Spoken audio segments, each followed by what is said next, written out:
What if your struggle with money has nothing to do with money? What if it's a script you were handed, a role you were taught to play in a game you never designed? They taught you the rules of hard work, of saving, of chasing. But they left out the one single, most important secret. The secret is this: you are not a player in the game of reality. You are the game. Your consciousness is the field. Your assumption is the rule. And your feeling is the power that moves every piece on the board. This isn't another motivation talk. This is an awakening. In the next few minutes, we will peel back the illusion that has kept you trapped and broke. We will go straight to the source code of reality itself. Stay until the end, and you will not just learn something new. You will remember something ancient. You will remember the power that sleeps within your I am.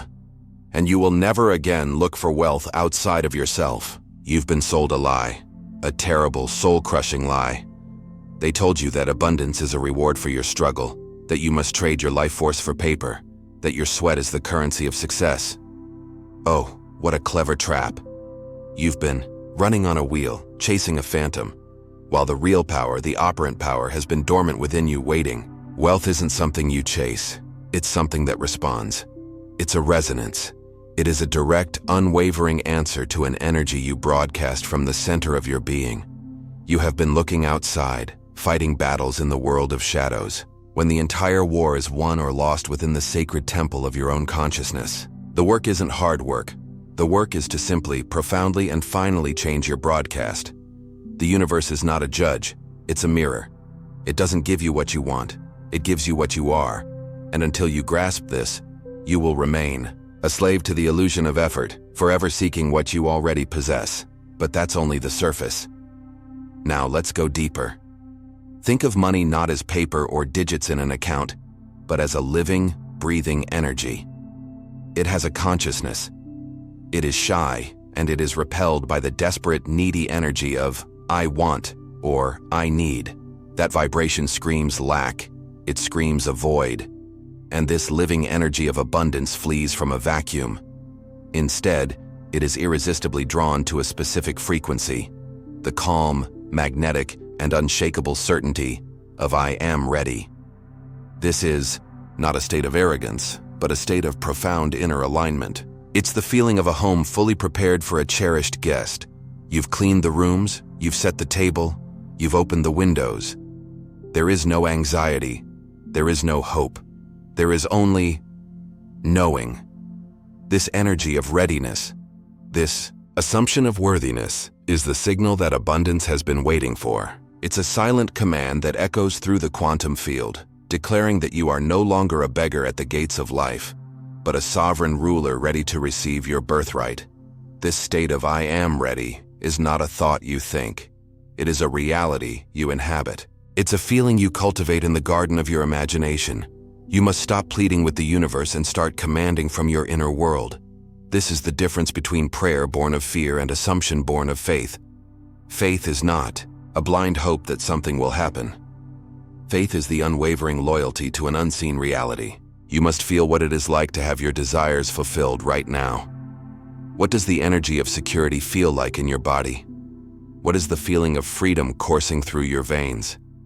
You must become so saturated with this feeling, so drunk on this inner reality, that the outer world has no choice but to conform. This is the ultimate creative act.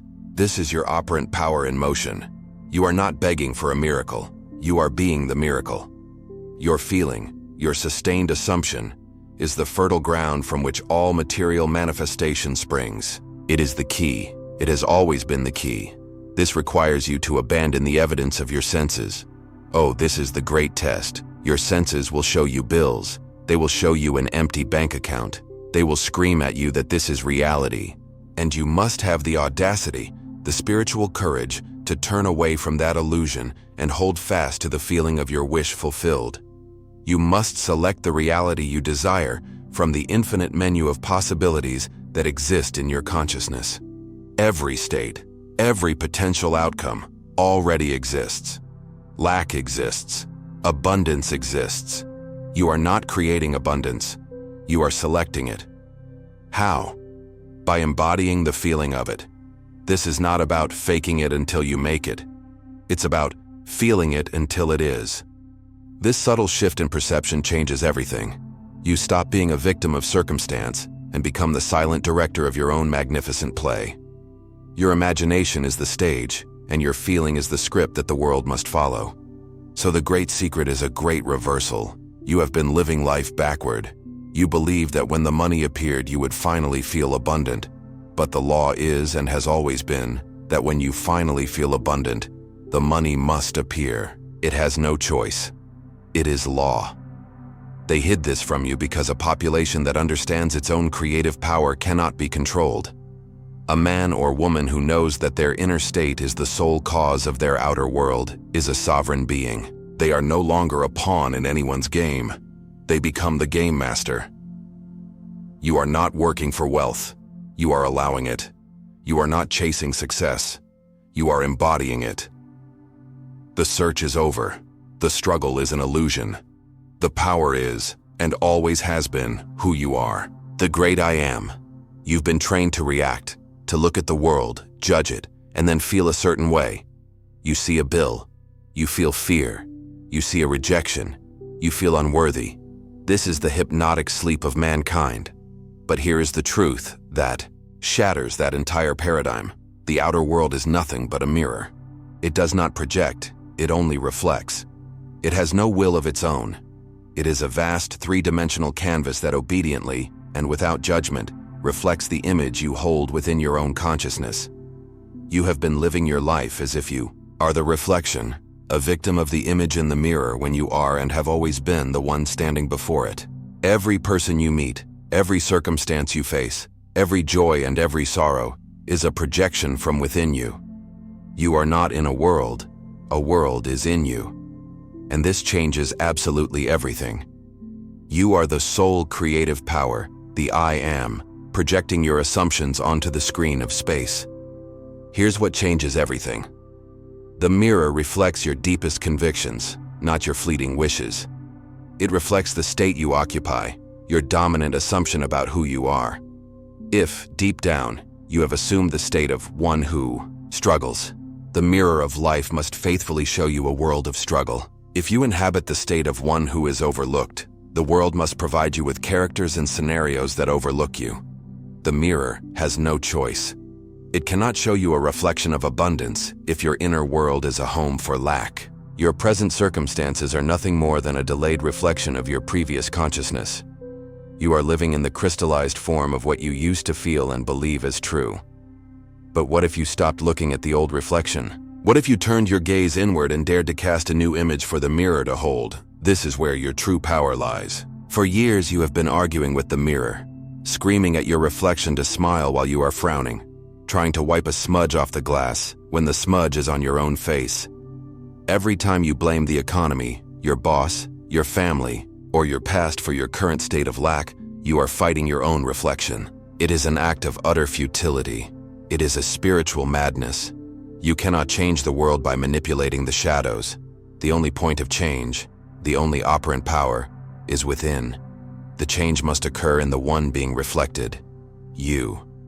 The moment you stop reacting to your world and start commanding your inner state, the moment you assume the feeling of your wish fulfilled, you are changing the image you are projecting.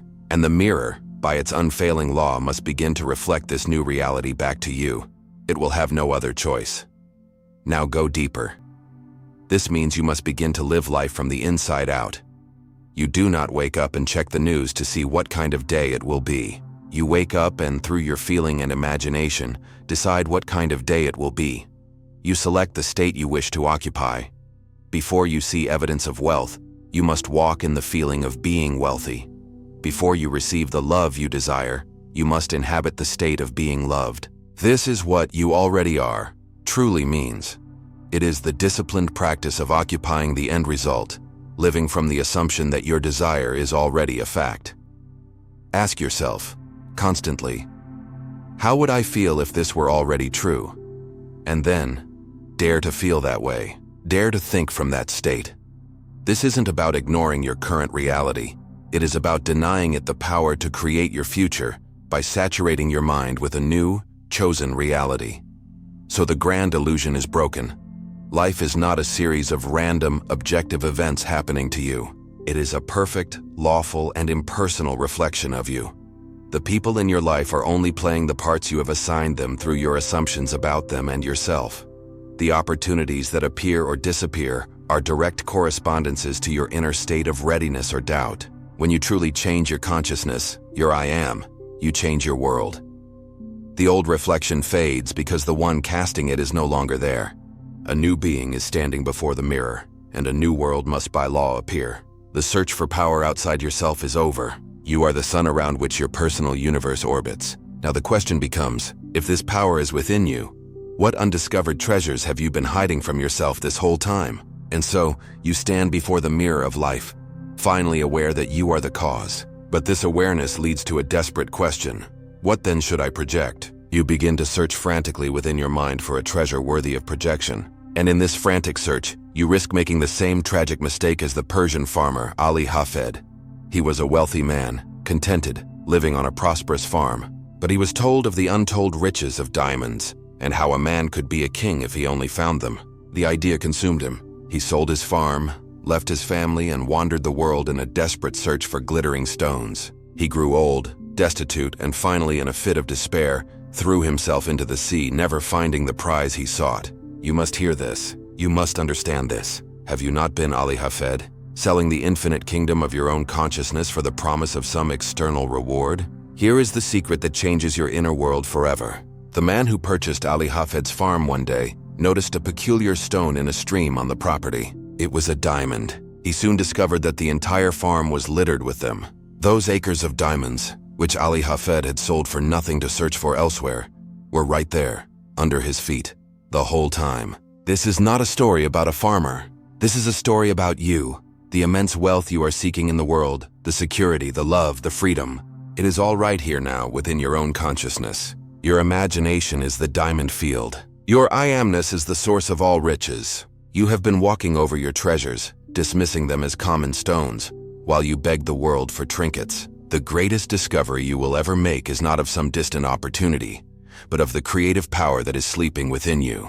Now go deeper. How do you begin to mine these diamonds? You stop the search. You become still. The frantic energy of seeking repels the very thing you seek. Instead, you must turn your attention inward and begin to value what you find there. Every desire that springs into your mind is not a sign of your lack, but a diamond in the rough. It is a direct signal from the infinite, showing you a treasure that is already yours for the taking in the realm of consciousness. Your job is not to get it, but to claim it. How? By assuming the feeling of the desire already being a reality. You mentally and emotionally inhabit the state of your wish fulfilled. You polish that inner diamond with your feeling, with your focused attention, until its brilliance begins to outshine the illusions of your outer world. Your imagination is not fantasy. It is the viewing gallery of eternity, showing you what is already possible. This realization is the end of all spiritual seeking. You are not a beggar pleading for a miracle. You are the king who has forgotten he owns the crown. You are not poor trying to become wealthy.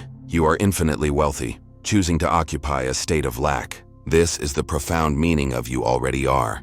You are already everything you could ever desire to be. The state of health, the state of wealth, the state of love, they are not destinations to reach, but homes to return to within your own being. Ali Hafed died because his assumption was that wealth was out there.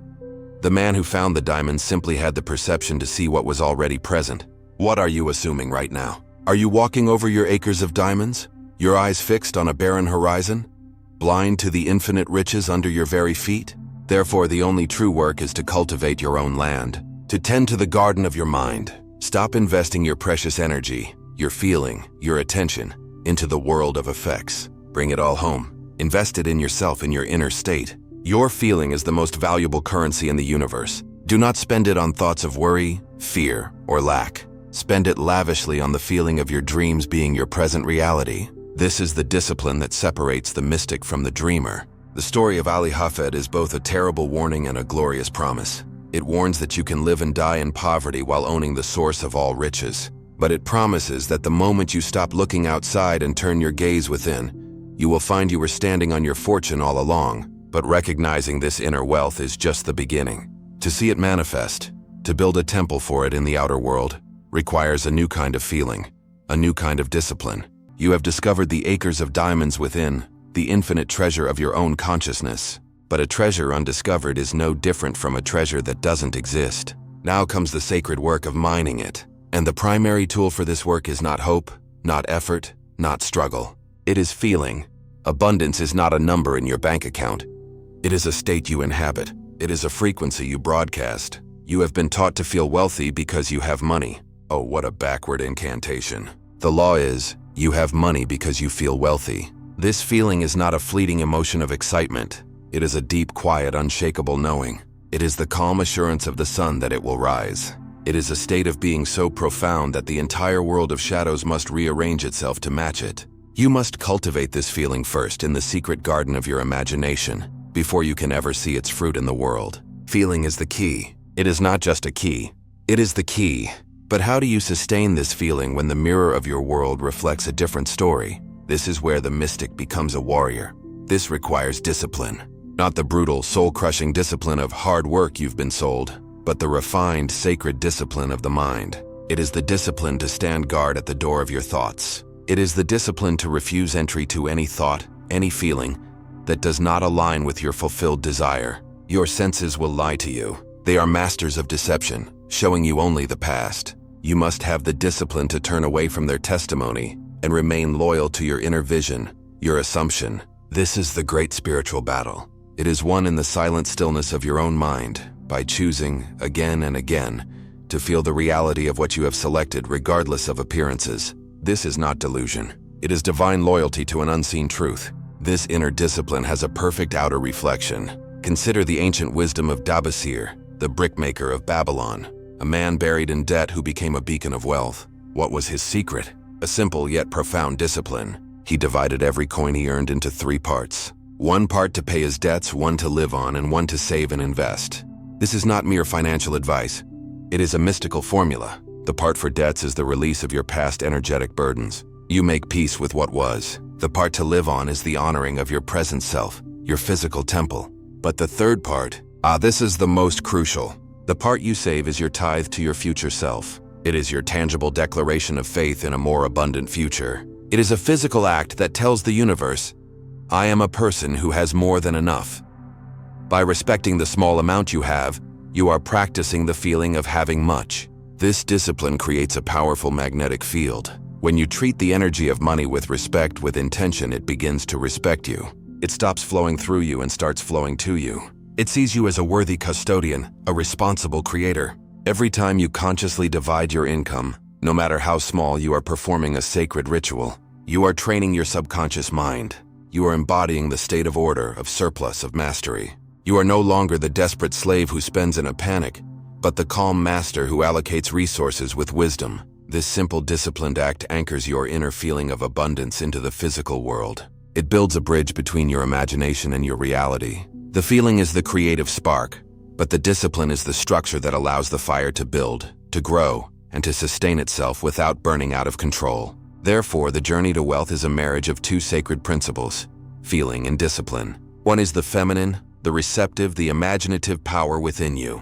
The other is the masculine, the structured, the active power. You must have both. To only have the feeling without the discipline is to be a perpetual daydreamer, your seeds of desire thrown onto barren rock.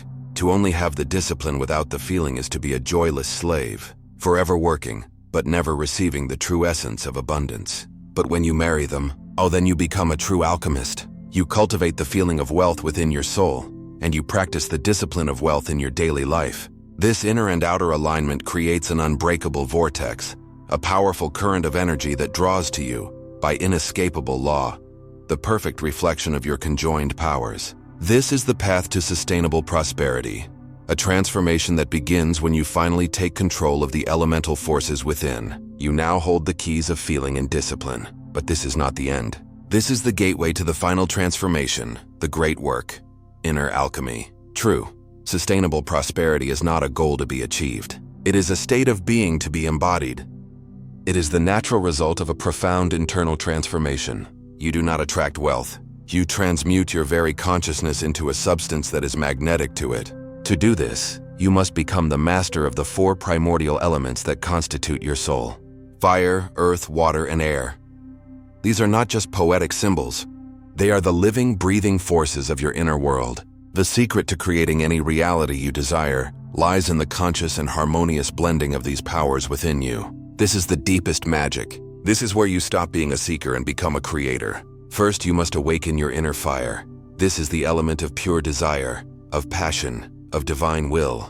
It is the spark of your I am. This is the force that says, I will be this, and commands the universe to listen. But fire is also purification. For your new self to be born, your old self must be burned away. You must be willing to place every limiting belief, every story of lack, every assumption of victimhood, onto the alchemical fire and watch it turn to ash. You must desire your new state of being with a white-hot intensity that incinerates all doubt. A lukewarm desire will manifest a lukewarm reality. You must be consumed by your vision, so that the fire of your assumption becomes the only reality you can feel, the only warmth you can know. This fire is the engine of all creation, but a fire without a hearth is a wildfire. It creates destruction, not form. This is where you must command the element of earth. Earth is structure, stability, and discipline. It is the body for your fiery spirit. Every time you follow a budget, every time you save a coin as a testament to your faith, every time you take a disciplined action that aligns with your new self, you are invoking the power of earth.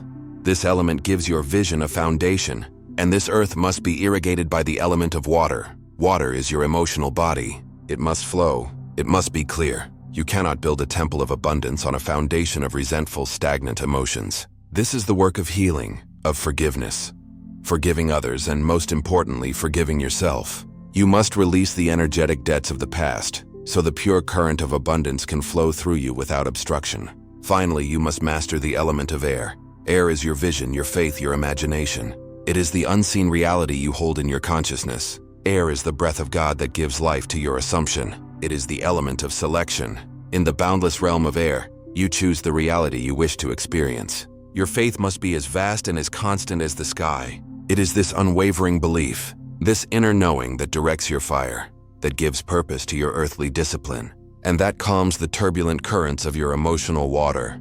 You must breathe the air of your wish fulfilled. You must live in this mental atmosphere so completely that it becomes more real to you than the physical world your senses report. This is what it means to walk by faith, not by sight. This is the power of the unseen.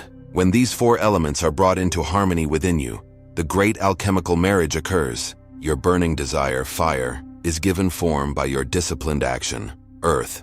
This is all done from a state of emotional clarity and forgiveness, water, and held firm by your unwavering vision and faith, air. This is the state of a true master. You are no longer a fragmented being, hoping for a different reality. You are a whole, integrated creator, consciously commanding the elements of your own consciousness. From this state of inner alchemy, abundance is not something you chase. It is something that emanates from you. It flows from you naturally and effortlessly. You have transformed lead into gold. You have transformed your old self into the new. You are no longer seeking wealth. You are wealth. The secret is out. The game is revealed. You are not the pawn. You are the power that moves the pawn. You are no longer observing life. You are commanding it from within. This is your birthright. This is the truth of your being. So the only question that matters is, what reality will you assume right now? What state will you select as your own? Declare it in the comments below. Let your declaration be the first echo of your new reality. Subscribe and turn on notifications because your awakening has just begun. And if this video unlocked the door, the next one will walk you through it. Click it now and claim the world that has been waiting for you.